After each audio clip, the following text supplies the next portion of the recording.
Es un gozo, es un placer inmenso volver a estar con ustedes, frente a ustedes y ver sus bellos rostros luego de una semana de ausencia.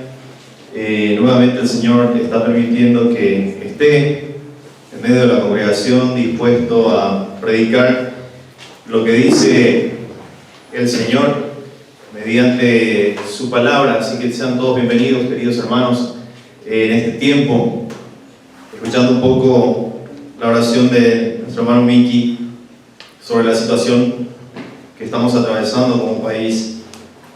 Es cierto, hay una realidad que nos golpea hoy en día. Es dura la realidad, pero por encima de ello está el Señor soberano. Por encima de cada situación adversa, por encima de circunstancias difíciles, duras, está el Señor cuidando de cada hijo suyo. Y con nosotros no será la excepción. Como iglesia nosotros entendemos, sabemos por un lado que tenemos una dura realidad, pero por el otro lado, mayor y principalmente tenemos que entender y comprender de que está el Señor cuidando y llevando a cabo sus propósitos y sus planes. Amén, hermanos. Amén. Así que sean todos bienvenidos en este tiempo. Vamos a abrir nuestras Biblias en Efesios capítulo 2.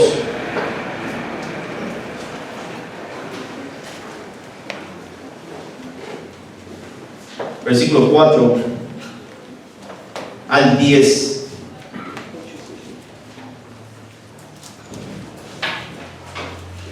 Efesios capítulo 2, versículo 4 al 10.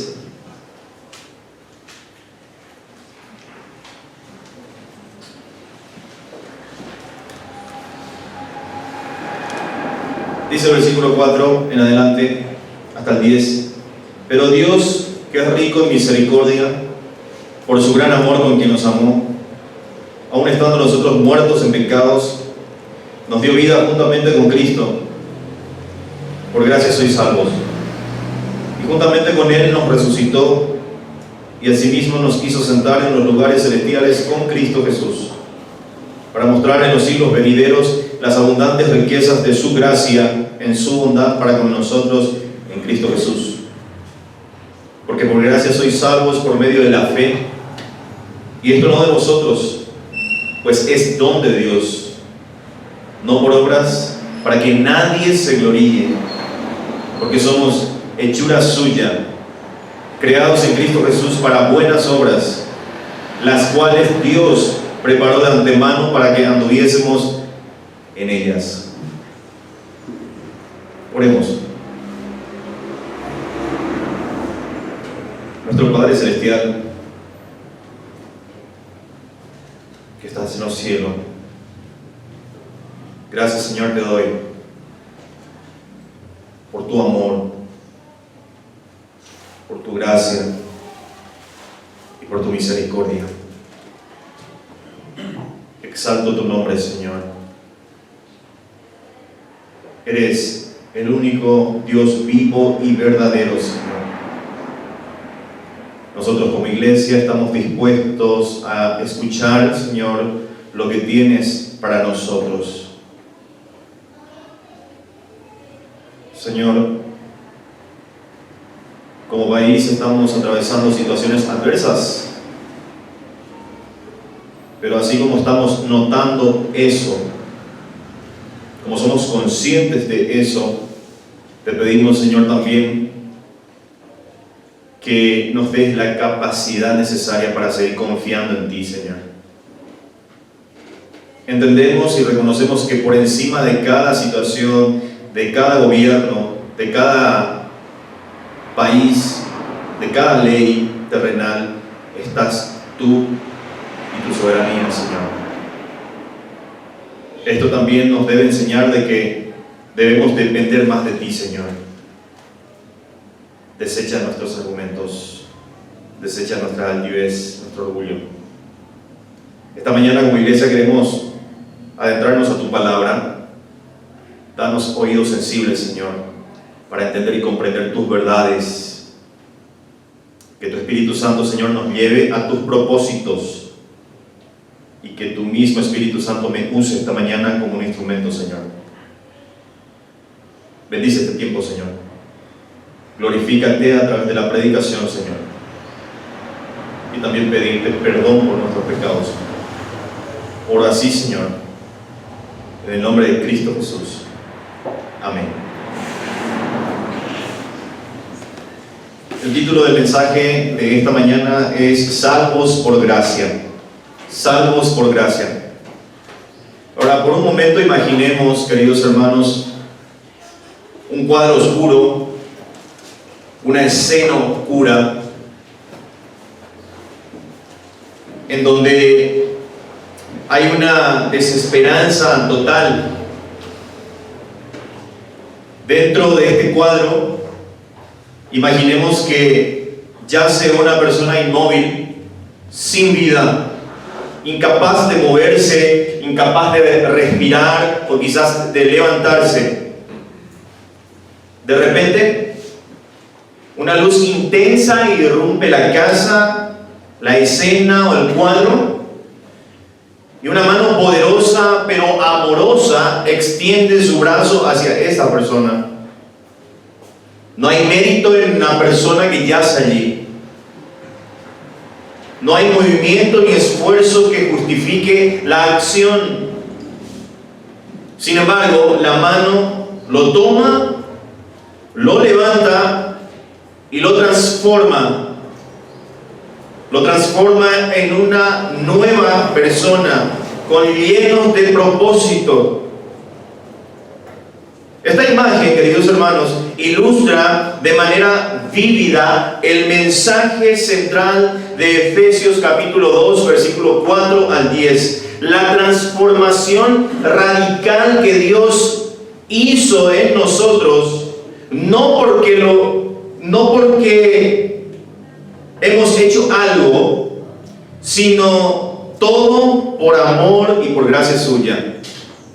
Este pasaje es uno de los textos más profundos y teológicos o teológicamente ricos del Nuevo Testamento. En él el apóstol Pablo nos lleva a un viaje, escuche bien, desde la desesperanza de nuestra condición humana caída hasta la gloria de la redención divina. Comienza recordándonos nuestra condición. En el versículo 1, ¿cómo estábamos? Muertos en delitos y pecados. Pero rápidamente nos muestra cómo el amor y la misericordia de Dios nos rescataron de esta muerte espiritual.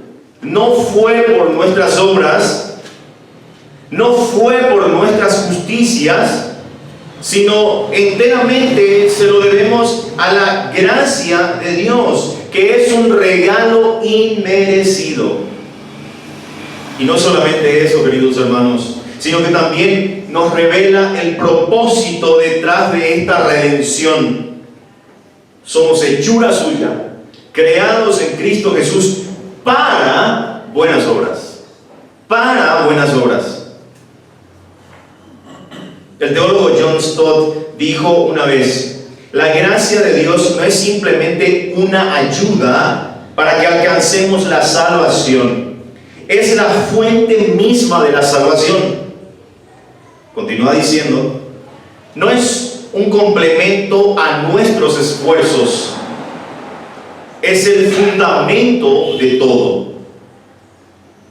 Esta declaración de este teólogo captura la esencia de este pasaje. No hay espacio, queridos hermanos, para el orgullo humano en este proceso. No lo hay. Porque todo es obra de Dios. Todo. Somos salvos por gracia mediante la fe. Y esto no de vosotros, no de nosotros, sino que es un regalo de Dios, es un don de Dios.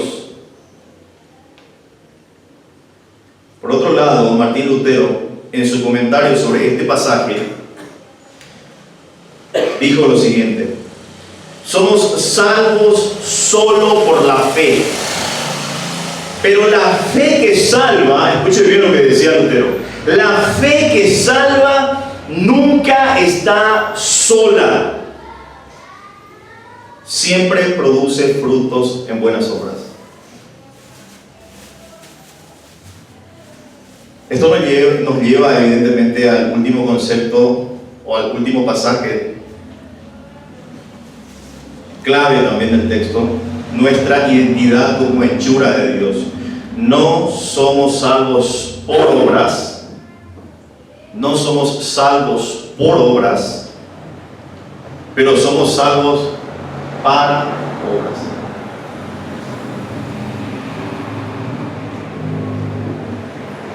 Dios nos ha diseñado con un propósito específico: vivir una vida que refleje su gloria y sirva a su reino. Este pasaje, queridos hermanos, es un recordatorio poderoso de que nuestra salvación es completamente obra de Dios, desde el principio hasta el fin. Es entera y completamente obra de Dios. Este pasaje es un llamado a vivir en humildad. Escuche bien, hermano, en humildad, agradeciendo por lo que Dios ha hecho por nosotros, reconociendo que fuimos rescatados por amor, transformados por gracia y destinados para una vida de significado eterno. Este pasaje nos invita a contemplar la grandeza de Dios y a responder con una vida que honre su nombre. Vamos a desarrollar este pasaje y quiero ver por lo menos 3 puntos con ustedes. El primero, si tienen nota o apuntarlo: el amor y la misericordia de Dios. El amor y la misericordia de Dios. Fíjese lo que dice el versículo 4 y 5. Pero Dios, que es rico en misericordia, por su gran amor con que nos amó, aun estando nosotros muertos en pecados, nos dio vida juntamente con Cristo. Por gracia sois salvos. Vamos a remontarnos un poco más atrás y ver el contraste de lo que acabamos de leer y de lo que era nuestra condición. Evidentemente, el versículo 1 al 3 encontramos en estos pasajes una desesperanza total. Dice la Biblia que estábamos muertos en nuestros delitos y pecados. El versículo 2 dice que estuvimos en otro tiempo siguiendo la corriente de este mundo. Estábamos, dice, conforme al príncipe de la potestad del aire. Dice el Espíritu que ahora lo opera en los hijos de desobediencia. El versículo 3 dice: en los cuales también todos nosotros vivimos en otro tiempo en los deseos de que de nuestra carne, haciendo la voluntad de la carne. Y no solamente de la carne, sino también de los pensamientos. Y por ende, en consecuencia, éramos por naturaleza hijos de ira. Queridos hermanos, una condición realmente atroz, sin esperanza alguna, comenzando de la condición en la cual estábamos, que estábamos muertos.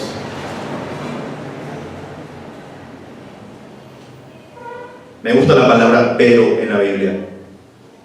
Hay que parar la oreja cuando la palabra pero la encontramos.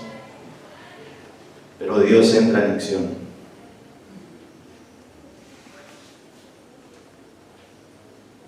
Pero Dios, que es rico en misericordia, por su gran amor con que nos amó, aun estando nosotros muertos en pecado, nos dio vida juntamente con Cristo. Por gracia sois salvos. Este pasaje comienza con un contraste poderoso. Pablo aquí se refiere a la misericordia, al amor de Dios, refiriéndose a las entrañas, Etimológicamente aquí el pasaje se refiere a las entrañas, el lugar donde se sienten las emociones más profundas. Esto nos muestra que el amor de Dios no fue ni será superficial, ni mucho menos condicional. Es un amor visceral el de Dios aquí, que brota, escuche bien, de lo más profundo de su ser. De lo más profundo de su ser. Además, queridos hermanos, el texto enfatiza que este amor y esta misericordia se manifestaron aún estando nosotros muertos en pecados. Ya hemos hablado etimológicamente de la palabra muertos, necros o necros, traducida como muerto. Escuche bien, no solo indica una falta de vida espiritual, sino también significa o tiene un concepto de una incapacidad total de responder a Dios. En nuestra condición caída, hermanos, éramos completamente dependientes de la intervención divina. No había nada en nosotros que pudiera atraer el favor de Dios. Nada. Sin embargo, pero Dios actuó motivado por su amor y su misericordia. Este versículo 5 dice: nos dio vida juntamente con Cristo.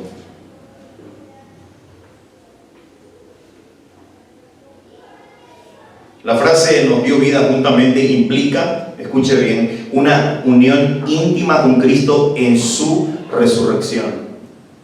En su resurrección. No solo recibimos vida, sino que compartimos la vida misma resucitada de Cristo. ¿Acaso esto no es glorioso? ¿Acaso esto no es una bendición? ¿Acaso esto no es una motivación para seguir adelante? Fuimos identificados con Cristo en su resurrección.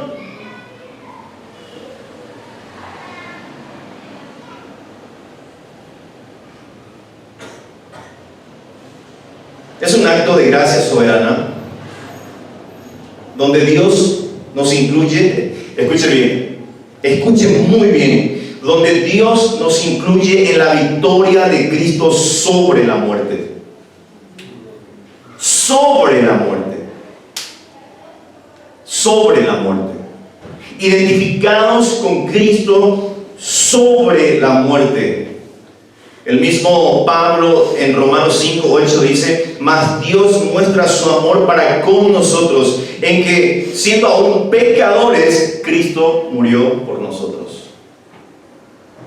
El teólogo Karl Barth, en su comentario sobre Efesios, escribió lo siguiente: el amor de Dios no es una respuesta a algo que hay en nosotros, es la causa de todo lo que podemos llegar a ser, dice Barth.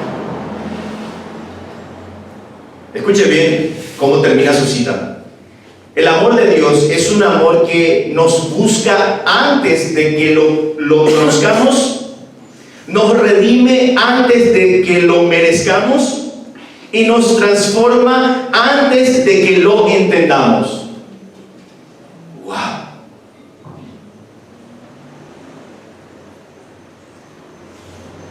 El pasaje nos muestra que el amor de Dios no depende de nuestra condición.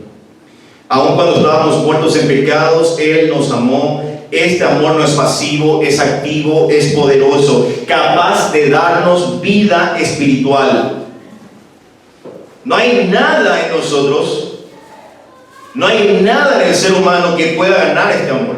Es un regalo gratuito, es un regalo que cambia, altera la situación de nuestra vida.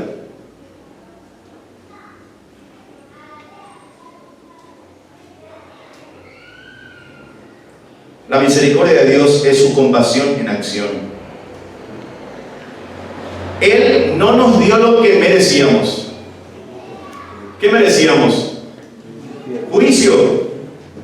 Él no nos dio lo que merecíamos, sino lo que necesitábamos, vida.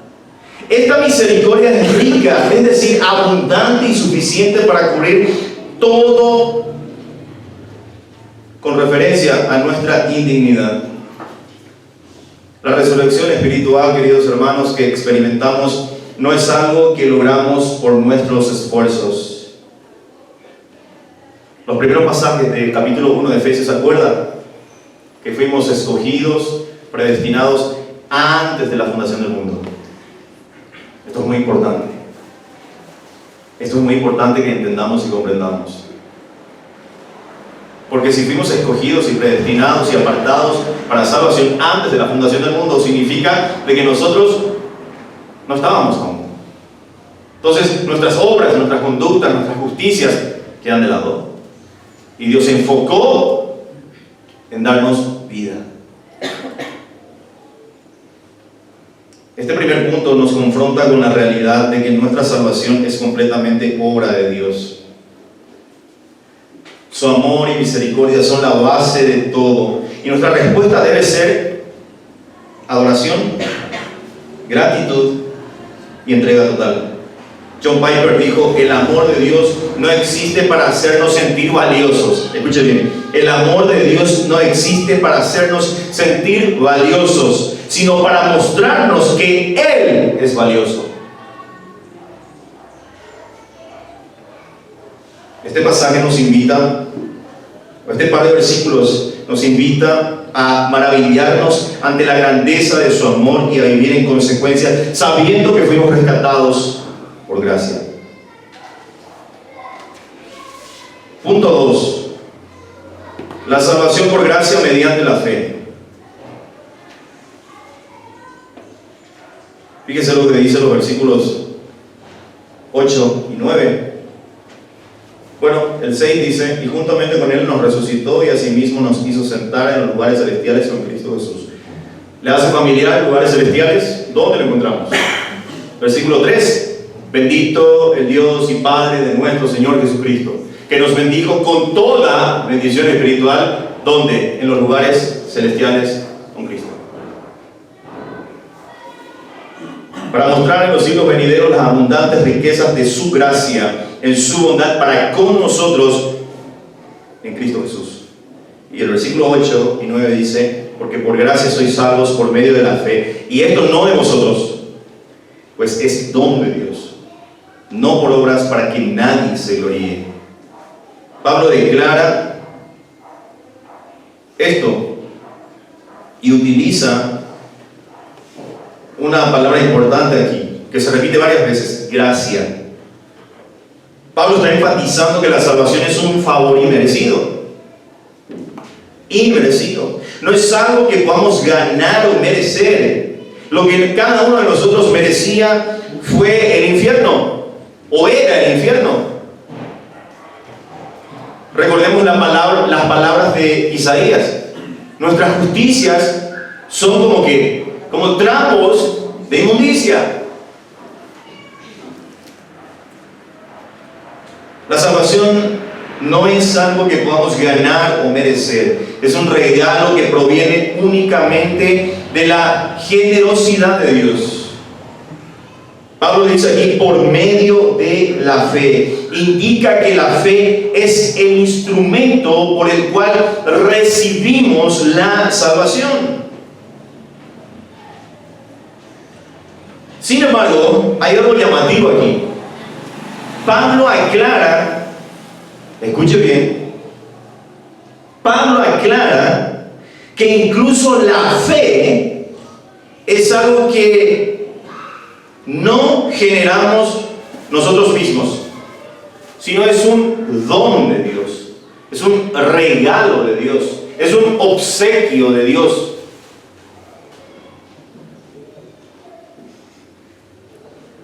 La palabra que encontramos aquí, regalo o don, subraya que todo el proceso de salvación es obra de Dios, desde la gracia hasta la fe que la recibe. Pablo enfatiza: no es por obras, Se refiere aquí a acciones o logros humanos. Esto elimina cualquier posibilidad de jactancia, ya que la salvación no es el resultado de nuestros esfuerzos, sino es el resultado de la obra redentora de Dios. Pablo, en su carta a los Romanos en 3:28 dice: concluimos pues que el hombre es justificado por fe sin las obras de la ley. Este texto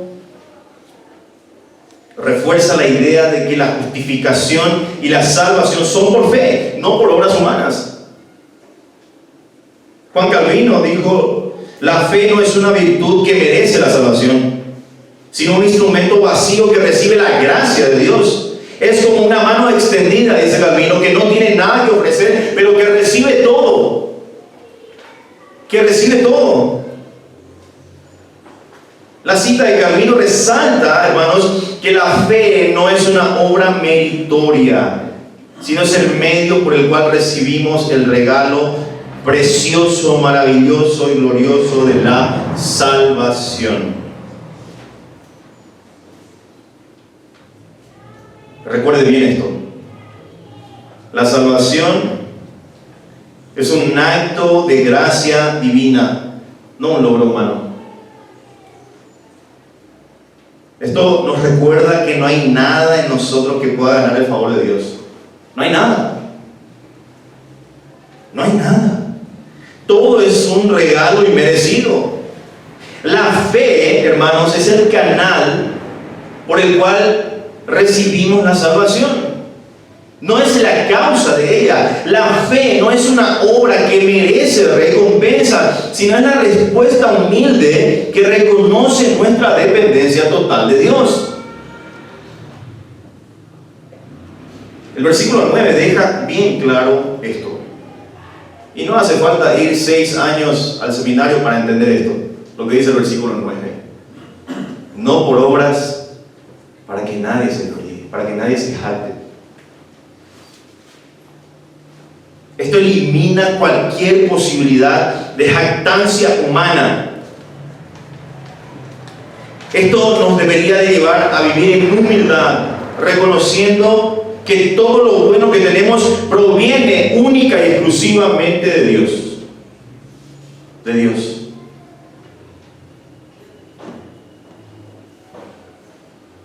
Si el cuadro que vemos de la salvación, el autor principal no es el pecador, sino Dios, teniendo en cuenta los principios bíblicos que estamos viendo aquí, ¿cómo es posible que el pecador pueda llegar a sostener y a cuidar de su salvación? Es imposible. Es imposible. Estamos seguros en Cristo, y no porque nosotros podemos llegar a cuidar de nuestra salvación. Estamos seguros en Cristo, hermano. Y Cristo dice: en mis manos está. Ninguno se perdió. Nadie puede sacar a los escogidos de mi mano. Nadie. ¿Cómo es posible que yo pueda cuidar de mi salvación si yo no tuve parte ni parte en esto? Si todo fue de Dios, la salvación es de Dios, pertenece a Dios, evidentemente estoy seguro en sus manos. El que comenzó en vosotros la buena obra, la perfeccionará hasta el día de Cristo. Y esa es nuestra esperanza. Como dije en algún momento, si de mí dependiera mi salvación, yo yendo a esa silla ya la perdería, porque yo no puedo cuidar mi salvación. No es que hoy sí tengo, mañana no tengo. No es que hoy soy salvo y mañana puedo perder. No, estoy seguro en Cristo, porque la muerte de Cristo y mayormente la resurrección de Cristo es eficaz. Es eficaz. Amén, hermanos. El tercer punto: creados para buenas obras. El versículo 10 dice, porque somos hechura suya, creados en Cristo Jesús para buenas obras, las cuales Dios preparó de antemano para que anduviésemos en ella. Pablo afirma esto, que somos hechura. También significa obra de arte. También significa creación. Esto nos muestra que somos una obra, escuche bien, maestra de Dios, diseñados con un propósito específico. Dice que fuimos creados en Cristo Jesús. Indica que nuestra nueva identidad y también nuestro propósito están íntimamente ligados a nuestra unión con Cristo. Esto es muy importante que entendamos, hermanos.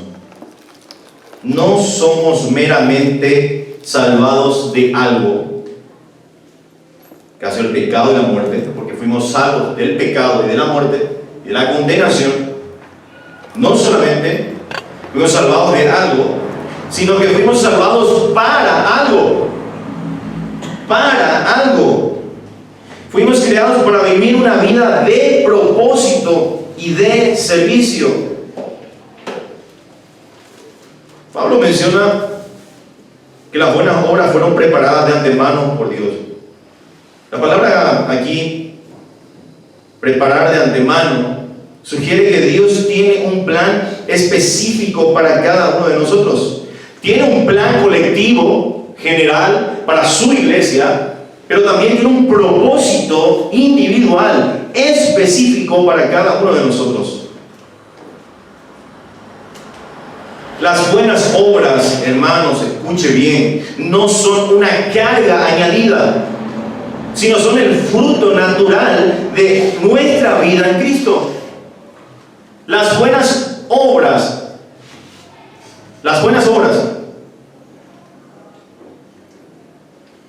son el resultado irrefutable de que somos de Dios. Pero pastor, yo soy cristiano, pero no me enfoco tanto en las obras.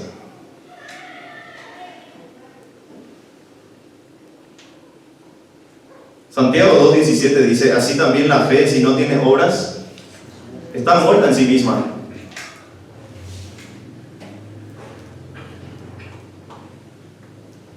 El teólogo Dietrich Bonhoeffer escribió, la gracia barata es la gracia sin discipulado, la gracia sin la cruz. Pero la gracia costosa es el tesoro escondido en el campo. Por él, dice Dietrich, un hombre va y vende todo lo que tiene. Fin de la cita. Esta cita precisamente resalta que la gracia de Dios no nos deja igual. No nos deja igual. La gracia de Dios nos impulsa, por el contrario, a vivir una vida llena de propósito y servicio. Como decía Washer, si usted dice, Cristo me salvó, pero sigue viviendo la vida anterior, le pregunto, ¿de qué le ha salvado? Decía Washer. La gracia de Dios, cuando llega un pecador, no lo deja tal y como lo encontró. No lo deja. La gracia le ha dado vida, lo transformó, le dio una nueva identidad. Se ha identificado con Cristo y esta vida tiene que vivir con un propósito para buenas obras. Por eso es inconcebible que un cristiano regenerado por el Espíritu Santo no haga buenas obras.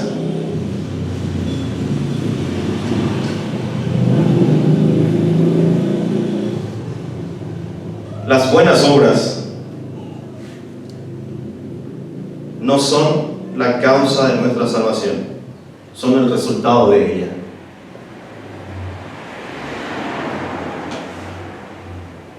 Son el fruto natural de una vida transformada por la gracia de Dios.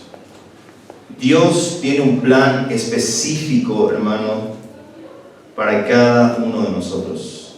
Las buenas obras no son una carga, sino es una oportunidad para participar en el propósito eterno de Dios.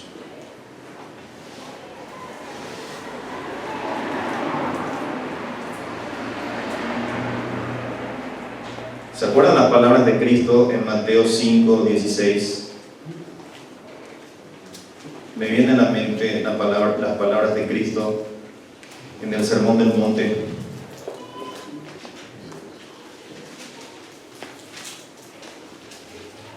¿Quién puede leer bien fuerte este pasaje de Mateo 5:16?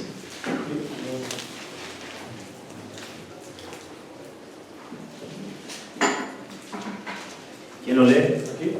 Ok, adelante, hermano. Mateo 5:16. Así es. Así alumbre vuestra luz delante de los hombres, para que vean vuestras buenas obras y glorifiquen a vuestro Padre que está en los cielos. Gracias, hermano. La luz del mundo. Así alumbre vuestra luz delante de todos los hombres, para que vean vuestras buenas obras y se jacten de ellos. ¿Cuál es la finalidad de hacer buenas obras? ¿De demostrar buenas obras? Que el único Dios vivo y verdadero se lleve toda la gloria y la honra.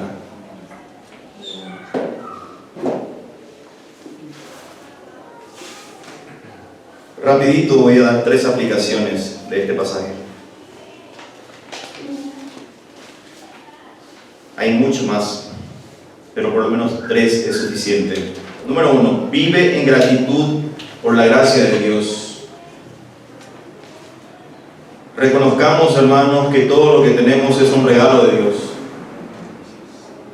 La salvación, la vida espiritual, las bendiciones que estamos disfrutando, no son el resultado de nuestros méritos, es el resultado de la gracia y del amor de Dios.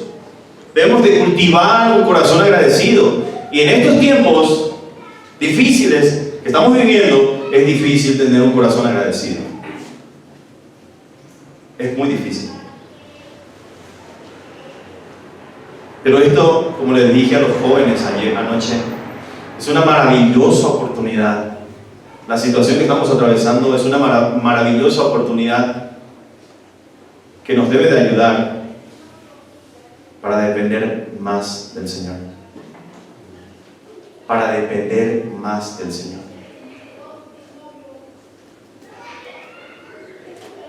Dediquemos tiempo para cada día reflexionar en las bendiciones que hemos recibido, expresando gratitud a Dios. Seamos generosos con los demás, así como Dios nos ha dado gratuitamente de su gracia, de su amor, de su misericordia. Debemos de buscar oportunidades también para compartir lo mismo con los demás. Si Cristo te perdonó, ¿por qué tú no puedes hacer lo mismo? ¿Éramos merecedores del perdón de Dios? No. ¿Y nosotros no podemos hacerlo? Número 2. Rechaza el orgullo y vive en humildad. Recordemos, hermanos, que no hay lugar para la jactancia. No lo hay. No hay lugar, o no debería haber lugar para nuestra jactancia. Nuestra salvación no es el resultado de nuestros esfuerzos, es el resultado de la obra de Cristo. Esto, queridos hermanos, nos ayudará a mantenernos humildes en nuestras relaciones con los demás.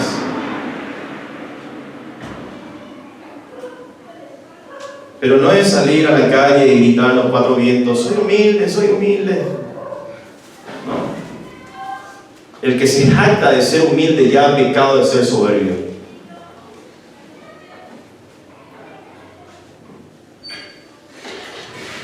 Reconozcamos con nuestras vidas que debe de haber una dependencia de Dios.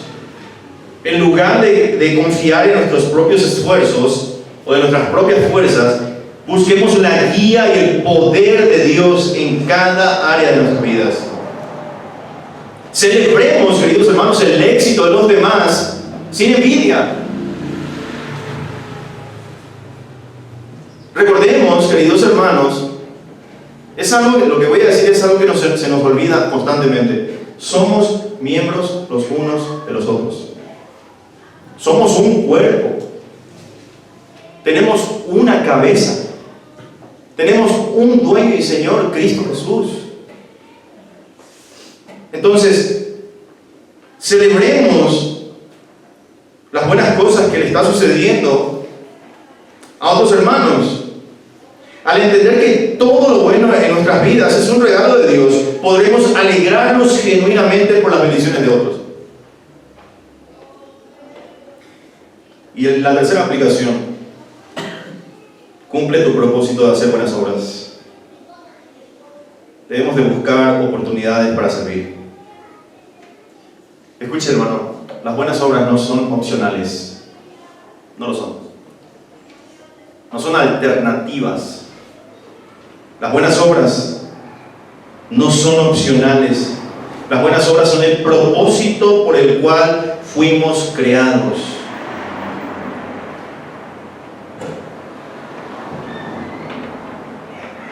Involúcrense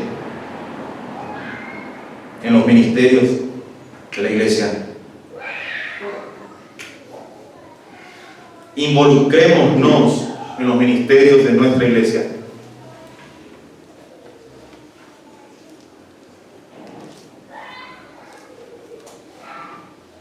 Busca maneras de ser de bendición para los ministerios de nuestra iglesia. Y esto es un llamado de atención y de exhortación para todos los ministerios que la iglesia tiene oficialmente. Hay una invitación los lunes en la noche para la reunión de varones. ¿Cuántos estamos, hermano Nelson? 3. Miércoles de estudio bíblico. ¿Cuántos estamos? 8, 10. Y ni hablemos de los jóvenes. Ni hablemos de los jóvenes. Y nos jactamos de ser conocedores de la palabra. La única teología que vale la pena vivir es la teología aplicada.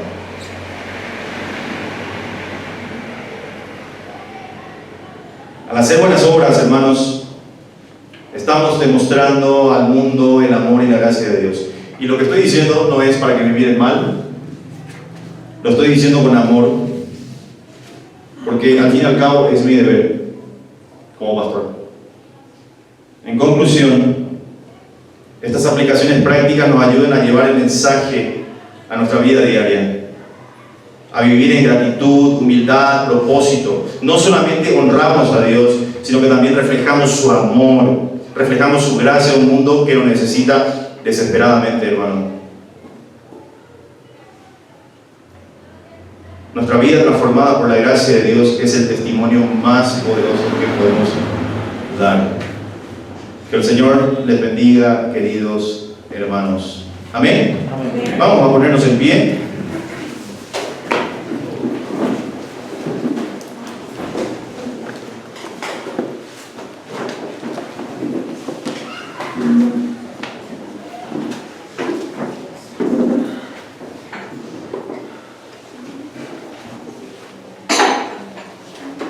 Oremos. Padre Celestial, amado Dios, gracias, Señor, por todo lo que tú has hecho por nosotros, Señor. Gracias, Señor, por la salvación de manera inmerecida que nos has otorgado. Gracias, Señor, porque en esto no tenemos arte ni parte. Lo único que nosotros hemos contribuido en todo esto fue nuestro pecado. Ayúdanos, Señor, a ser una iglesia que honre y glorifique tu nombre.